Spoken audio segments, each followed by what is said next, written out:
Hello guys, welcome to my channel Advik कहानियाँ। आज मैं एक्सप्लेन करने जा रही हूँ 11 अगस्त 2023 को रिलीज़ हुई मूवी OMG 2। सबसे पहले तो ये मूवी का ट्रेलर बहुत लेट आया था। इसका क्या रीज़न था? इसका रीज़न ये था कि सेंसर बोर्ड ने बहुत सारा टाइम लिया मूवी रिव्यू करने के लिए और रिव्यू के बाद इसमें 27 कट्स सजेस्ट किए थे। बाद में सेंसर बोर्ड फिल्म के प्रोड्यूसर्स को दो ऑप्शन देता है कि या तो फिल्म में कट्स लगा के non adulterated movie, option B बिना कट लगाए एडल्ट सर्टिफिकेट के साथ मूवी रिलीज करो। और फिर मेकर्स डिसाइड करते हैं A rated movie without cuts के साथ। अब आइए जानते हैं वो रीजंस जिसके कारण इसे मिलता है एडल्ट्रेटेड सर्टिफिकेट। पहला, ये मूवी रिलीजियस सेंटिमेंट्स पे बेस्ड है। इस बार फिल्म का कनेक्शन सावन के भगवान भोले से है। और दूसरा, सेक्स एजुकेशन। ये एक ऐसा टॉपिक है जिसके बारे में हम हमारी सोसाइटी में बात करने से बचते हैं और हमारी सोसाइटी भी इससे बात करने से बचती है। मूवी बहुत अच्छी तरह से सोशल चेंज लाने और सेक्स एजुकेशन को बताने और प्रमोट करने का काम करती है। और OMG 2 का सबसे बड़ा कैच ये है कि अक्षय कुमार मूवी में शिवजी का नहीं बल्कि शिवजी के द्वारा भेजे गए शिव गण का रोल प्ले कर रहे हैं। यहाँ मेकर्स अपने को किसी भी कंट्रोवर्सी से बचाते हुए नजर आए हैं। अब चलिए बात करते हैं मूवी की स्टोरी की। फ्रेंड्स, अगर वीडियो अच्छी लगे तो वीडियो को लाइक जरूर कीजिएगा और इसी तरह की वीडियोस को पाने के लिए हमारे चैनल को सब्सक्राइब कीजिएगा। मूवी स्टार्ट होती है एक मिडिल क्लास फैमिली से जिसके हेड हैं कांति शाह मुकद्दर, जो कि भगवान महाकाल के पक्के भक्त हैं और उन्हें बहुत मानते और पूजते हैं। कांति उज्जैन के महाकालेश्वर मंदिर के बाहर फूल माला और प्रसाद चढ़ावे वगैरह की दुकान चलाते हैं। मंदिर के बड़े पुजारी की शरण में रहने वाले कांति एक सच्चे और आस्तिक भक्त की सबसे परफेक्ट इमेज है और मंदिर के बाहर उनकी दुकान भी अच्छी खासी चलती है और मंदिर की ही तरफ से उन्हें रहने के लिए अपार्टमेंट भी मिला हुआ है क्योंकि वो मंदिर की बहुत अच्छे तरीके से सेवा करते हैं। इसके बाद कांति की पूरी फैमिली को दिखाया जाता है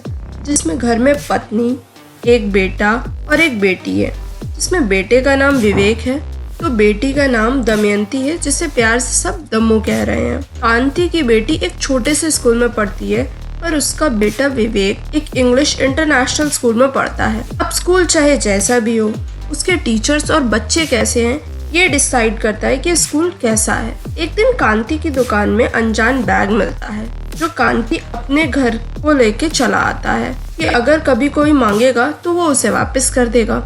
एक दिन उसका बेटा विवेक अपने दोस्त के घर जाता है और घर पर ये कह के जाता है कि आज रात वो अपने दोस्त के घर पर रुकेगा। और अगले दिन उसके पिता यानी कांति को पता चलता है कि विवेक हॉस्पिटल में एडमिट है।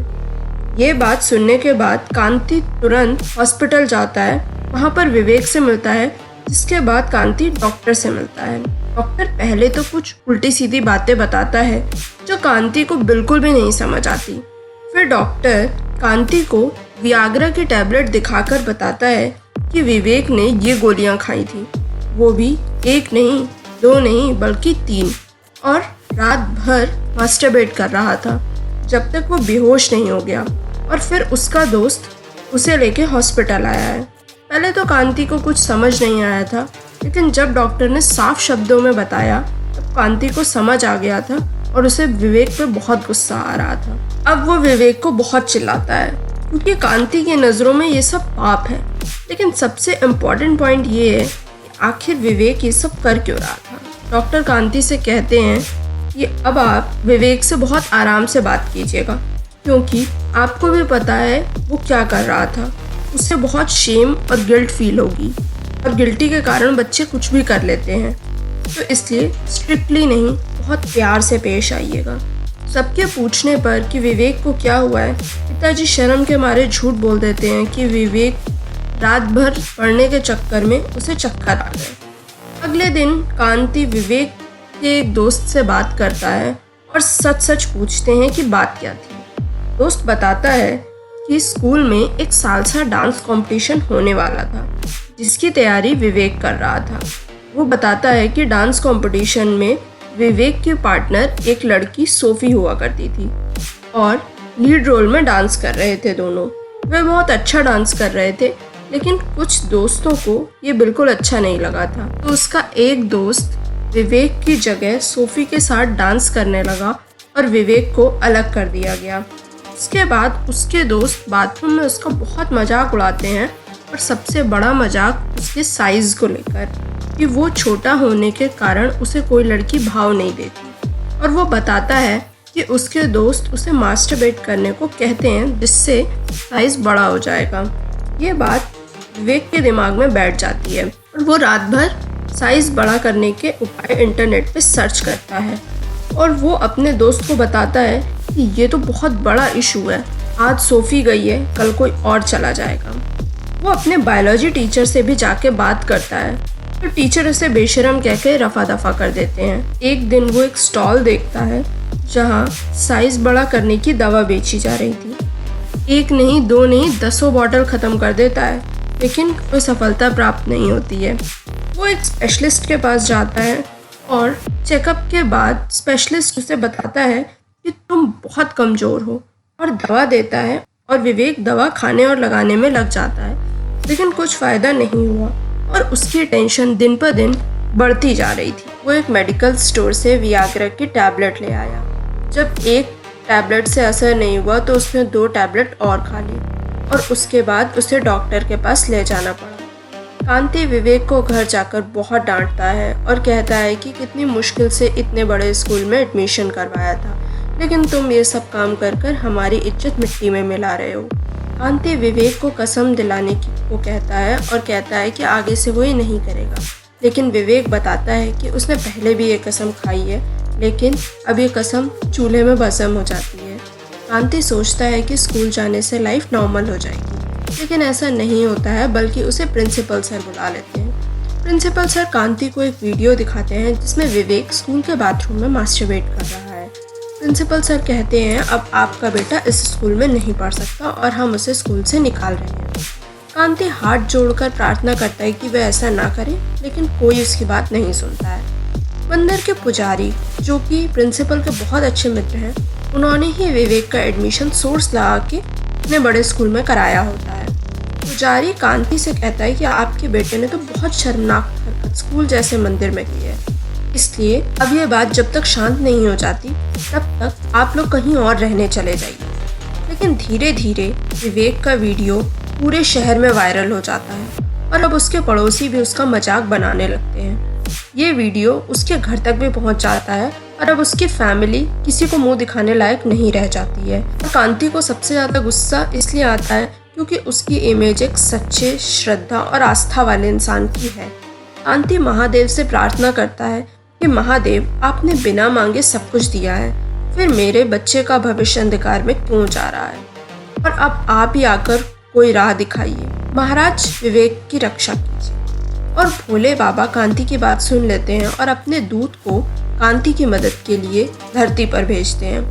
आगे हम देखते हैं कांति घर छोड़कर अपने रिश्तेदार के पास दूसरे शहर जा रहा होता है। कांति स्टेशन पर पहुंचता है जहां पर कि अगले सुबह की ट्रेन का इंतजार कर रहा होता है, लेकिन तभी अचानक से विवेक रेलवे की पटरी पर पहुंच जाता है और आत्महत्या करने की कोशिश करता है। यहीं पर कांति की एक बार मुलाकात होती है महाराज से। यहाँ पर महाराज कांति से कहते हैं कि अपने बेटे विवेक को देखो, शायद विवेक यहाँ है नहीं और आत्महत्या करने के लिए चला गया है। तब कांति उसके पीछे दौड़ता है और उसे बचाने की कोशिश करता है, लेकिन बचा नहीं पाता क्योंकि उसे महाराज ने बचा लिया है। कांति अपने बेटे विवेक की जान बचाने के लिए महाराज को धन्यवाद देता है और उसे पूरी कहानी बताता है कि आखिर ऐसा विवेक के साथ क्यों हो रहा है। महाराज कहते हैं कि दोष हर उस व्यक्ति का है जिसने विवेक को गलत राह दिखाई है, उसका साथ नहीं दिया है। आगे कहते हैं किसी रिश्तेदार के यहाँ जाने से कुछ नहीं होगा क्योंकि वीडियो तो उन तक भी पहुँच गई होगी। आजकल फ़ोन तो सबके हाथ में है। गलती विवेक की नहीं, गलती तुम लोगों की है। तुम सब लोगों को मिलकर उससे माफ़ी मांगनी चाहिए, तभी वह इज्जत से अपनी ज़िंदगी जी पाएगा। महाराज कहते हैं सारी दुनिया को तुम्हारा बेटा गलत लग रहा हो, लेकिन क्या कभी तुमने ये जानने की कोशिश की है कि विवेक सच में गलत है भी या नहीं। फिर कांति को सारी बात अच्छी तरीके से समझ आ गई। महाराज कांति को आइडिया देते हैं कि जिन भी लोगों की गलती है उन पर मानहानि का केस करो और कोर्ट में घसीटो और उनसे माफी मंगवाओ। कांति डॉक्टर, स्पेशलिस्ट, स्कूल के प्रिंसिपल, मेडिकल स्टोर वाले को नोटिस भेजते हैं और यहाँ तक कि वे अपने को भी नोटिस भेज देते हैं और 4 लोगों पर केस दर्ज करते हैं। एक तो स्कूल पर, दूसरा मेडिकल स्टोर पर, तीसरा स्पेशलिस्ट पर और चौथा खुद पर। और इन चारों लोगों की लापरवाही की वजह से उसका बेटा अज्ञानता का शिकार हुआ। कांति का वकील पहले ही दिन भाग खड़ा होता है क्योंकि उसके सामने अपोजिशन में कामिनी नाम की एक वकील खड़ी हुई है जो कि बहुत तेज और तर्रार है, जिससे जीतना नामुमकिन है। विवेक का स्कूल कामिनी के ससुर जी का है, इसलिए केस घर का बन गया है और उसको बहुत ध्यान से देख रही है। कांति परेशान हो जाता है और सोचने लगता है कि केस शुरू होने से पहले ही खत्म हो गया। उसी समय कुछ किताबें और मूर्तियाँ उस बैग से गिरती हैं, जो बैग उसे उसकी दुकान पर पड़ा मिला था। किताबों में बहुत सारा संभोग, काम और लिंग का ज्ञान था। कांति वे किताबें पढ़ना शुरू कर देता है और ठान लेता है कि अब वो अपना केस खुद ही लड़ेगा। अब वो आखिर तारीख भी आ जाती है जिस दिन पहली सुनवाई है। कांति कोर्ट रूम पहुंचता है जहां की हालत बहुत ज़्यादा खराब है। कांति कोर्ट रूम की सफाई अच्छी तरीके से करता है और इस केस को खुद हैंडल करने की गुहार जज साहब से लगाता है, जिस पर जज साहब भी हाँ कर देते हैं। सबसे पहले जज कांति को थैंक यू कहते हैं क्योंकि कांति ने कोर्ट रूम बहुत अच्छे से साफ किया है और साथ ही कांति अपने जूते भी बाहर उतार कर आया होता है क्योंकि वो मानता है कि यह न्याय का मंदिर है और वो मंदिर में चप्पल पहनकर नहीं जाता। यह बात जज को बहुत अच्छी लगती है। कामिनी अपनी बात शुरू करती है और कहती है कि विवेक स्कूल कैंपस में मास्टरबेट करते हुए पाया गया, जो कि बिल्कुल गलत है, इसलिए विवेक को स्कूल से निकाल दिया गया। लेकिन इनके पिताजी यानी कि कांति अपने बेटे के गलत काम को सपोर्ट करने में लगे हुए हैं। कांति आगे कहता है कि उसके बेटे ने जो भी किया वो जानकारी के अभाव में किया। अगर स्कूल वाले काम शास्त्र की शिक्षा देते तो वो ऐसा बिल्कुल भी नहीं करता। फिर ना ही कोई बच्चा उसकी वीडियो बनाता और ना ही कोई स्पेशलिस्ट उसे गलत दवाई देता। और उसकी इस परवरिश के लिए मैं अपने को भी दोषी मानता हूँ, इसलिए मैंने खुद पर भी केस दर्ज किया है और अब आपके सामने मैं विवेक से माफ़ी मांगता हूँ और मैं चाहता हूँ कि सभी लोग विवेक से माफ़ी मांगे, विवेक का दाखिला स्कूल में वापस लिया जाए। कामिनी कहती है कि हर चीज़ स्कूल में नहीं पढ़ाई जा सकती। कल को अगर कोई बच्चा पानी में डूब जाए तो उसके घर वाले ये कहेंगे कि स्कूल में तैरना नहीं सिखाया गया। यह केस पूरी तरीके से बेबुनियाद है और इसे अभी के अभी डिसमिस कर देना चाहिए। कांति प्रसाद कुछ किताबें दिखाते हुए कहते हैं कि ये कहीं नहीं लिखा हुआ कि मास्टरबेट करना वल्गर है। कांति सनातन धर्म के 4 स्तंभ के बारे में बताता है, धर्म, अर्थ, मोक्ष और काम, जिसमें अश्लीलता भी है। और अगर लोग इस अश्लीलता के बारे में पढ़ना शुरू कर दें तो उन्हें अश्लील नहीं लगेगा। लेकिन कामिनी कहती है हम किसी भी टॉपिक को उठाकर स्कूल में नहीं पढ़ा सकते। हर स्कूल की कोई क्रेडिबिलिटी होती है और जिसकी हद में वो स्कूल होता है। कांति कहता है कि अगर ये ज्ञान दिया जा रहा होता तो मेरे बेटे के साथ ऐसा नहीं होता। मेरे बेटे की मानसिक भरपाई तो ये कर नहीं सकते, मैं इनसे सिर्फ क्षमा मांगने को कह रहा हूँ। जज को कांति की बात में दम दिखता है, इसलिए वे केस को डिसमिस करने के बजाय केस को एक्सेप्ट कर लेते हैं और सुनवाई की अगली तारीख दे देते हैं। इसके कारण कांति बहुत खुश था। हालांकि वह केस जीता नहीं था, लेकिन वो इतना खुश था जैसे वो केस जीत गया हो। लेकिन ये तो बस शुरुआत थी, क्योंकि कांति को ज़्यादा नॉलेज नहीं थी, इसलिए आगे बहुत सारी प्रॉब्लम्स आने ही वाली थी। कांति जब घर पहुंचता है तो पुजारी जी उससे कहते हैं कि आपको अपने बेटे का केस लड़ना है तो लड़िए, लेकिन अब आपको ये दुकान और घर दोनों ही खाली करने पड़ेंगे। लेकिन किसी ने कहा है कि एक दरवाज़ा बंद होता है तो दूसरा खुल भी जाता है। कांति की दुकान में जो व्यक्ति काम करता था वह कांति और उसके परिवार को घर में रहने के लिए जगह दे देता है। कामिनी समझ चुकी है कि इस केस को कैसे सॉल्व करना है। इस बार वो सारी पढ़ाई करके आई थी और इसलिए इस बार कटघरे में विवेक को बुलाती है और सवाल पूछती है। कामिनी विवेक से उल्टे सीधे सवाल पूछती है जिसका जवाब विवेक दे नहीं पाता और उसका सिर शर्म से झुक जाता है और आखिर में वो कोर्ट रूम से भाग जाता है। इस पर कामिनी जज साहब से कहती है हम तो विवेक को स्कूल वापस बुलाने के लिए तैयार है, लेकिन वो तो किसी के सामने ही नहीं कर रहा है। इस पर कांति कुछ नहीं कह पाता और केस अगली सुनवाई के लिए टल जाता है। रात में कांति को महाराज मिलते हैं और वह उसे कहते हैं कि कि वह बोलो जो समाज को अच्छा लगे, वह बोलो जो कानों को अच्छा लगे। कांति महाराज से कहता है कि आपकी ये बातें किसी को समझ भी आती हैं? तो महाराज उससे कहते हैं कि उन्हें जिसे जो समझाना होता है वह उसे समझा देते हैं। अब कांति को महाराज की सारी बात समझ आ जाती है। अगले दिन वह फिर कोर्ट में पेश होता है और सबके सामने एक बढ़िया सी स्पीच देता है।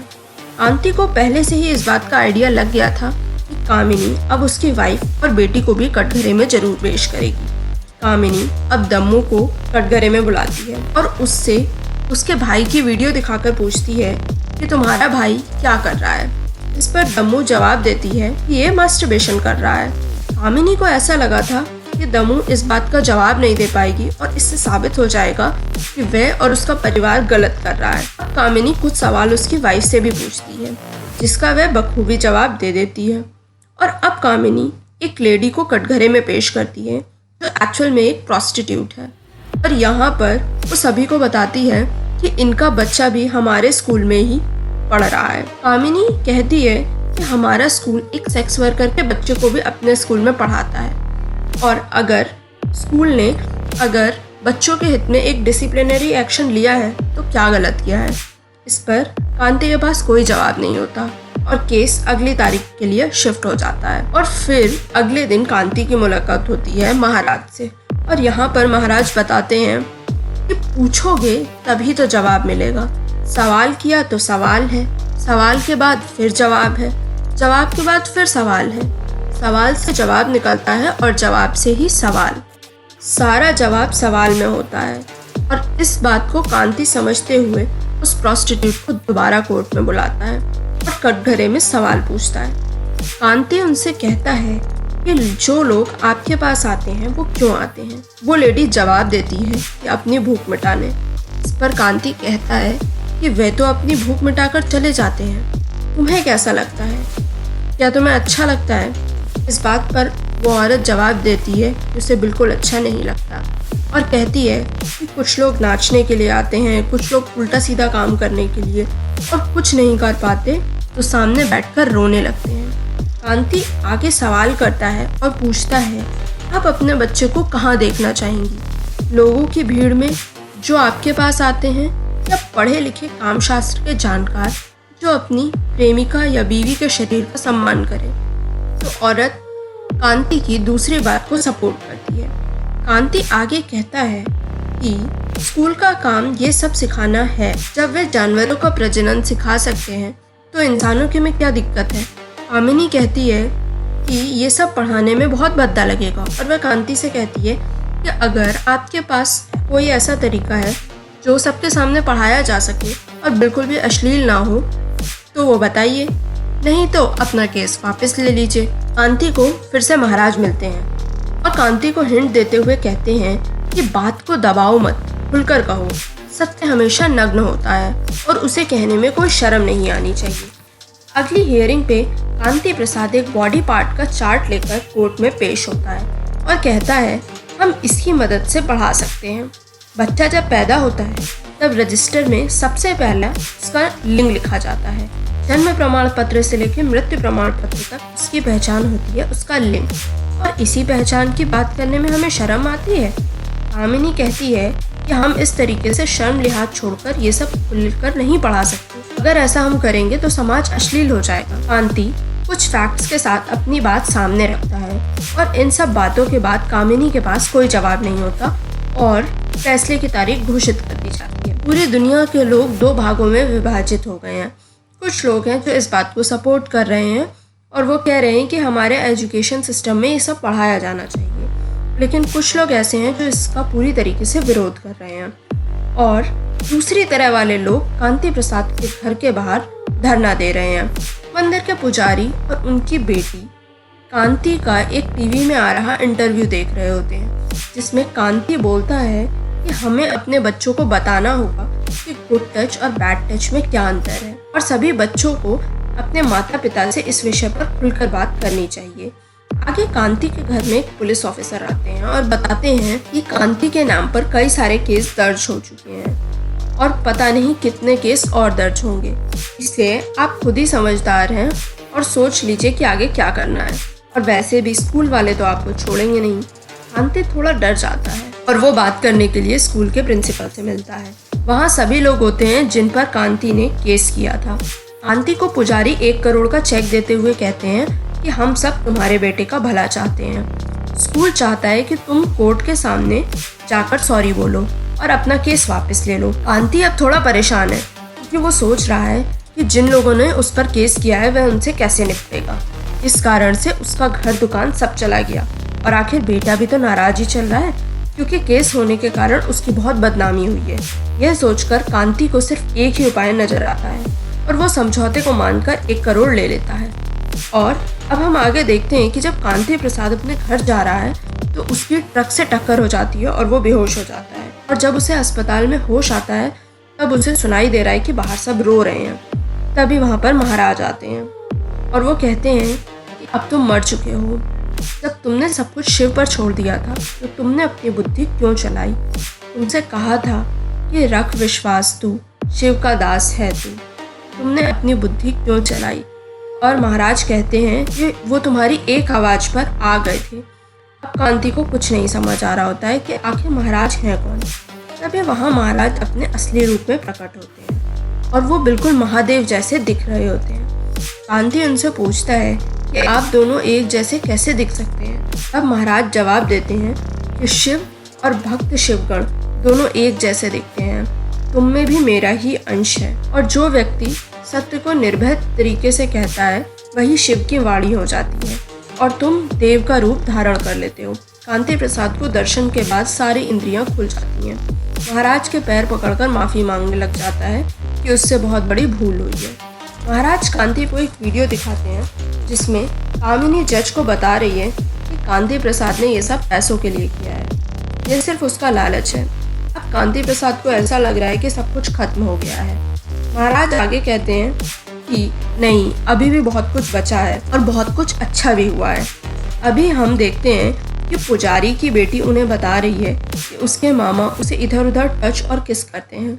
शायद बच्ची ये बात अपने पिता को कभी नहीं बता पाती, लेकिन कांति प्रसाद की बात से उसे हिम्मत मिली और वो ये बात कह पाई। यह बात सुनकर पुजारी की आंखें खुल जाती हैं और उसे भी एहसास होता है कि कांति सही था और वह गलत। महाराज कांति को फिर से जिंदा करते हैं और एक आखिरी मौका देते हैं अपनी गलती सुधारने का। महाराज एक लग्जरी गाड़ी से कांति को कोर्ट रूम तक पहुंचाते हैं। वहां पर आज इतनी भीड़ है कि अदालत खुले आसमान के नीचे लगानी पड़ गई है। सबको ऐसा लग रहा था कि कांति मर गया है, लेकिन वो अपना केस को लड़ने वापस आ जाता है। कामिनी कहती है कि कांति ने तो 1 करोड़ का चेक लेकर ये केस छोड़ दिया था, तो अब वो यहाँ क्या करने आया है? कांति आगे कहता है कि एक मजबूर और लाचार पिता को कैसे लालच दिखाकर केस वापस दिलवाया जाता है। कांति आगे कहता है कि वह उनके पैसे वापस करता है और केस वापस से लड़ना चाहता है। आज हियरिंग में विवेक नहीं आया था। इस बात पर कामिनी कहती है कि विवेक को पता है कि उसने जो किया है वो गलत किया है, और तभी वहाँ विवेक आ जाता है। अभी तक एम्बैरस होकर सबसे छुपने वाला विवेक आज अपने पिता का साथ देने के लिए कोर्ट रूम तक आ गया है। विवेक कहता है कि उसने जो किया वो गलत नहीं था, लेकिन उसने जहाँ किया वो गलत। उसके लिए वो सभी से माफ़ी मांगता है और कहता है कि कृपया करके मुझे स्कूल में वापस ले लीजिए। इस बात पर कामिनी कहती है कि जितनी बेशर्मी से अपने को सही साबित करने में विवेक लगा हुआ है, यहाँ पर खड़ा कोई भी बच्चा ये बात मानने को तैयार नहीं होगा कि मास्टरबेशन सही है। तभी उस भीड़ में खड़ा एक लड़का कहता है कि वो मास्टरबेट करता है, और वह लड़का कोई और नहीं बल्कि जज साहब का बेटा होता है। इस पर कामिनी की बोलती बंद हो जाती है। अब धीरे धीरे करके पूरी जनता कांति के पक्ष में खड़ी हो जाती है और वो बच्चों को सेक्स एजुकेशन की मांग करने लगती है। और विवेक आगे कहता है कि वह बेशर्म नहीं है, बल्कि उसे अपने पिता पर गर्व है जो अपनी गलती मानकर उसके लिए कोर्ट रूम तक आ पहुंचे हैं। इन सब के बाद कामिनी एकदम चुप हो जाती है और अब बिल्कुल भी बहस नहीं करती, क्योंकि उसे भी पता है कि वह गलत है और अपना कर्तव्य निभा रही है। अदालत फैसला लेती है कि जितने भी आरोपी हैं सभी विवेक से माफ़ी मांगेंगे और एजुकेशन बोर्ड सिलेबस में प्रॉपर चेंजेस किए जाएंगे, और जिसने भी वीडियो बनाई है उस पर प्रॉपर एक्शन लिया जाएगा। और इस तरह से कांति की जीत हुई। उन सभी लोगों की जीत हुई जो कांति के साथ खड़े हुए थे।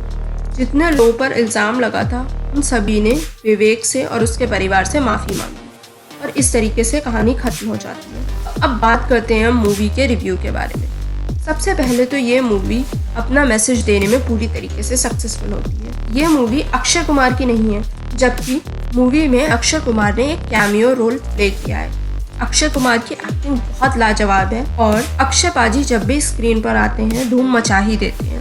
लेकिन तारीफ करने की बात है पंकज त्रिपाठी और यामी गौतम की, जिन्होंने एक दूसरे के सामने खड़े होकर फिल्म का असली मैसेज लोगों तक पहुंचाया है। यामी गौतम वो हैं जो आज हम हैं और पंकज त्रिपाठी वो हैं जो हम कल बनना चाहते हैं। Thanks for watching.